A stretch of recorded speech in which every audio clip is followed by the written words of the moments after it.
Day in my life as a graduating ABM student, part 2. Hello mga ka-atake, so papunta na tayo ng school. Yan, I did not expect na kusupong padagan si Uncle, so atake. So guys, nandito na tayo. My school pala is sa Fatima National High School. Proud Fatimanians dyan. So, papunta na tayo dyan at saka papasok na tayo sa room namin. At samahan nyo ko. So, pagpasok ko, gumawa kagad na kami ng research namin. Tsaka, ayun, pa-cute-cute muna. Cute pala, hindi naman. Pagkatapos nun, research ka agad. Research na naman. Research. Ang raming research. Amen na. Dahil nagutom ang iba, kaya't kumain na naman ng biscuit. Then, our first subject came in. So, nag-check kami ng exam namin and napag-retrieval teacher namin. So, guess what I got? Pupunta kami sa room ng teacher namin sa research because we have questions and concerns. So, yeah, papunta na kami dyan. Yeah. Ang rami namang yeah. So, ayun, papalik na kami sa room namin and nakita namin na nasa labas na ang mga senior high school student. Kasi, naglindol. Kaya, atake! Alam nila kung ano yung gagawin nila. At ako, lumabas na lang din ako kasi ako ay isang masuduring bata. Ano lang. Cute na naman konti dyan. So, ayun, may nagpa-survey sa akin and answer lang ako dyan. So, next is papunta kami ng canteen namin. Kasama ni Pea T. Terado. So, ayun guys. So, dito na part, may problem ang isang classmate ko. Kaya as a president of our classroom, I am obliged to hatid him or pauwiin siya. So, ayun. So, balik na naman sa room and nagagara-gara sa classmate. So, ayun. Karma is real.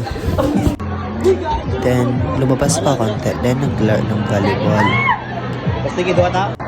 Ayun, di marunong ang ibog. Yung nasangit. So, ayun. Nag-stop na ko ng volleyball and back to gara.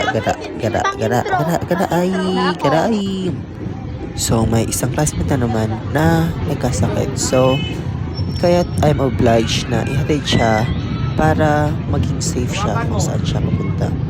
So, pagbalik ko, ayun, yung second to the last na subject namin na naman, which is the philosophy.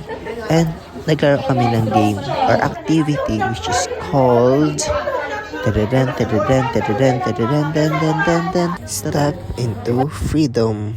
It is a philosophy game that challenges the idea of freedom as a choice, not just a condition. In the game, the player must decide whether they are truly free in a phrase or not, or in a situation.